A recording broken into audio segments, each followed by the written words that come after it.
ССМ најави дека се враќа на улица, овој пат поради висината на зголемувањето на минималната плата, но и поради константиот притисок и етикетирање од страна на владеачката ВМРО ДПМН. Од ССМ обвинија дека директори поставени од владеачката партија користат притисоци за да го прелеат членството во КСС и дека намерно тактизираат со утврдување на репрезентативноста на Сојузот на синдикати на Македонија. Председателството на ССМ своите седници најави дека ќе ги држи на отворено, како што практикуваше пред извесен период, а се со цел да се изврши притисок врз надлежните и да се подигне висината на зголемувањето на минималната плата.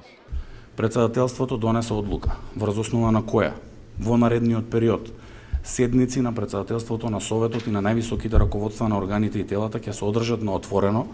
пред работодавачите и пред владата, како до сега, што го правевме тоа на претходната влада, како што направивме и минатата година, на 2, на 7 април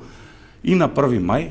Големи се шансите на 2 и на 7 април, доколку нема слух од спротивната страна, да излеземе на протести како што тоа беше случај и минатата година и да покажеме дека ние работниците ја враќаме работничката класа на голема врата. Од ССМ за прв пат го вперија прстот во ВМРО ДПМН и го обвинија дека покрај прозивките за председателот на терен директори именувани од партијата вршат притисоци врз членството на ССМ, се со цел тоа да преде во Конфедерацијата на слободни синдикати. Трендафилов ја обвини власта дека се обидува да го инсталира Живко Митревски на челото на ССМ. Ако сакаат такви лидери да вратат, да молат и да коленичат пред политичките фигури и пред функционерите во државата, се со една цел владата да ги подстави да бидат лидери на Сојузот на синдикатите на Македонија, ќе потсетам во работничкиот дом во Сојузот на синдикатите на Македонија забрането е пушењето.